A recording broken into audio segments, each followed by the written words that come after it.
ওকে, dangling modifier অনেক important topic, এক্সামে আসে। আর এক্সামে যখন আসে এই কোয়েশ্চেনগুলোর আনসারও স্টুডেন্টরা সাধারণত পারে না। দেখো তো এটার আনসার কি হতে পারে? কেমন জানি একটু কঠিন কঠিন মনে হচ্ছে, তাই না? Unlike most birds dash the heads and necks of vultures lack feathers. Feathers are no found on the heads and necks of vultures. There are no feathers on their heads and necks. দেখো কেমন না, মাথা hang করার মতো পরিস্থিতি। আচ্ছা, এখন dangling মডিফায়ারটা কিভাবে সলিউশন করবা? সহজ পদ্ধতি দেখো, প্রত্যেকটা এক্সামে এরকমই কোয়েশ্চেন গুলো দেয়া থাকে। তার মানে প্রথম অংশটা দেয়া থাকে, পরের অংশটা ড্যাশ থাকে। এখন এই ড্যাশের মধ্যে দেখো চারটা পাঁচটা অপশন থাকবে। এই অপশন থেকে আমরা কি খুঁজবো, কি হবে, কি করব, কিভাবে পারবো, তাই না? ছোট্টবেলায় একটা কবিতা মনে পড়ে কিনা, একটা যদি পাই অমনি ধরি গাপুস গুপুস খাই, তাই না? মনে আছে? তাহলে একটা যদি পাই, এটা কে বলতেছিল? বকে বলতেছিল। কি পায়? মাছ, ঠিক কিনা? তার মানে সে মাছ খুঁজছে, একটা কি খুঁজছে? সে একটা মাছ খুঁজছে। যদি একটা যদি পাই অমনি দড়ি ঘাপুস ঘুপুস খাই, পুঁটি মাছের কথা বলতেছিল।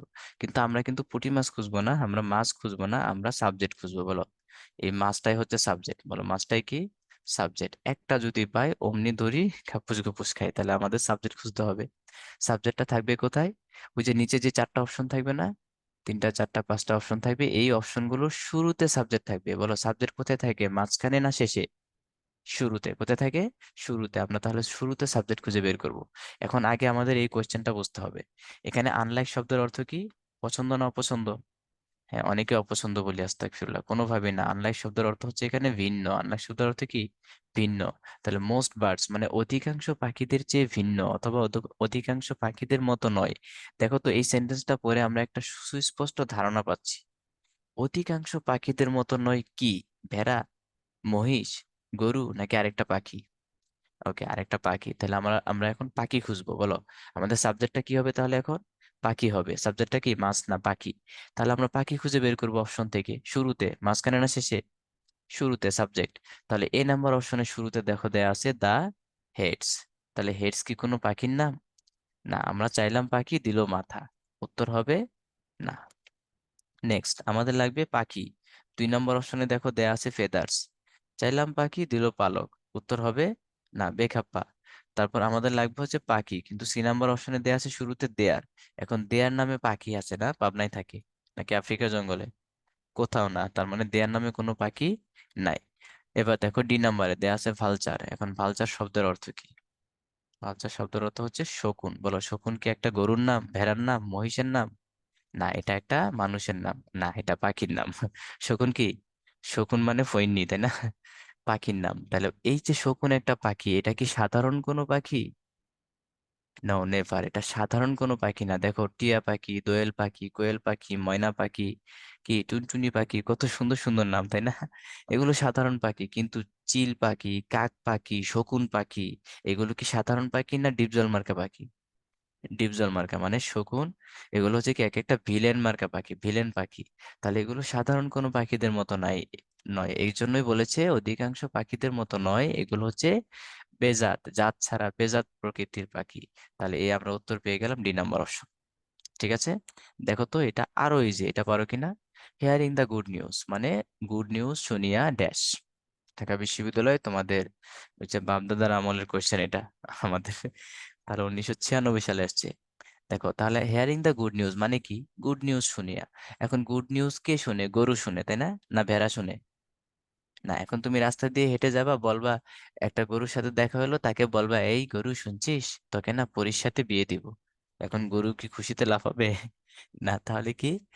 গুড নিউজ সাধারণত মানুষ শুনে। কে শুনে? মানুষ। তাহলে 1 নম্বর অপশনে দেখো দেয়া আছে হ্যাপিনেস। কি উত্তর হবে? খাপ্পা না বেখাপ্পা? বেখাপ্পা। তাহলে হ্যাপিনেস তো গুড নিউজ শুনতে পারে না, বেখাপ্পা। 1 নম্বর বেখাপ্পা। 2 নম্বরে হ্যাপি। হ্যাপি কি এটা মানুষকে বোঝাচ্ছে? না, সুখকে বোঝাচ্ছে, এটাও বেখাপ্পা। তাহলে মাইন্ড প্রোনাউনের কি? পসেসিভ প্রোনাউন, এটা কি উত্তর হবে? না। তাহলে মানুষ আছে কোথায়? ডি নম্বর অপশনে। রাইট অ্যান্সার হচ্ছে ডি। দেখো কত সোজা না? একটা যদি পাই অমনি ধরি খাপুস গুপুস খাই, কি পাই? সাবজেক্ট। তার মানে আমরা সাবজেক্ট খুঁজবো, শেষে না, মাঝখানে না, শুরুতে। যারা শেষে আর মাঝখানে এগুলো পড়তে যাবে তাদের মাথায় হ্যাং হয়ে যাবে। এখন দেখো তো কত সুন্দর একটা কোয়েশ্চেন, ঢাকা বিশ্ববিদ্যালয় ভর্তি পরীক্ষা 2 বার আসছে। চট্টগ্রাম বিশ্ববিদ্যালয় ভর্তি পরীক্ষা 2 বার আসছে এই কোয়েশ্চেনের answer. While going to the class, যখন ক্লাসে যাচ্ছিল। এখন ক্লাসে সাধারণত কে যায়? কুত্তায় যায়, তাই না? 1 নম্বর অপশনে দেয়া আছে দ্য ডগ, 2 নম্বর অপশন দেয়া আছে এ ডগ, 3 নম্বর অপশন দেয়া আছে এ ডগ। এখন বলো এই 3 কুত্তায় মিলে ক্লাসে গেছে, উত্তর হবে খাপ্পা না বেখাপ্পা? বেখাপ্পা। তাহলে এ, বি এবং সি এই সবগুলো একই গোয়ালের গরু। গরু না কুত্তা? কুত্তা মানে কুকুর, ঠিক আছে, গালি দিব না আমরা। কুকুর। তাহলে এই তিনটার একটা হবে না। ক্লাসে কে যায়? মানুষ যায়। মানুষ আছে কোথায়? 2 নম্বর অপশনে, রাইট অ্যান্সার হচ্ছে ডি। কি একদম ক্লিয়ার এখন? বুঝতে পারছি? কি অনেক কঠিন না ইজি? ইজি যদি বুঝি। ট্যাগনি মডিফাই দেখো কত সোজা, অথচ এগুলো নিয়ে স্টুডেন্টরা, ব্রিলিয়ান্ট ব্রিলিয়ান্ট ছাত্ররা, চরম লেভেলের লেভেলের মেধাবী স্টুডেন্টরাও কি এক্সামে গিয়ে ডাব্বা মেরে চলে আসে, বুঝছি। আচ্ছা, আমি কিন্তু আবার কাউকে গালি দিচ্ছি না। Next, choose the correct sentence. Dhaka বিশ্ববিদ্যালয় ভর্তি পরীক্ষা 2003 সালের কোয়েশ্চেন আমরা সলিউশন করব। দেখো, ফ্লাইং আউটসাইড দ্য উইন্ডো মানে জানালার বাইরে উড়ে যায়। জানালার বাইরে কে উড়ে যায়? মানুষ, ঠিক না? না গরু, না ভেড়া, লম্বা শিংওয়ালা মহিষ, তাই না? না, তাহলে এখানে দেয়া আছে সি। সি মানে মেয়েরা। মেয়েরা বাইরে, জানলার বাইরে উড়ে যেতে পারে, ঠিক না? যতই পাওয়ার থাক, উড়ার পাওয়ার দেওয়া হয়নি, so bold out. Flying outside the window. এবার যেহেতু লেডিস যায় না, তার মানে লেডার্স যায়। কি হবে? লেডিস লেডার্স কেউ কি উঠতে পারে? কেউই উঠতে পারে না। তাহলে বি, সি একটা উত্তর হবে না। সব তিনোটাই হচ্ছে একই গোয়ালের গরু ছাগল নাকি? এগুলো উত্তর হতে পারে না। তাহলে কেউ কেউ উড়ে যেতে পারে? পেপারস। দেখো পেপারস দেয়া আছে 3 নম্বর অপশনে, রাইট অ্যান্সার কোনটা? ডি। তাহলে বলো দেখি ড্যাংলিং মডিফায়ার পারবা কিনা? আমরা কি শিখলাম এতক্ষণ? ড্যাং লিং মডিফায়ার, খুবই গুরুত্বপূর্ণ একটা টপিক। মডিফায়ার। তাহলে ড্যাংলিং মডিফায়ার কি?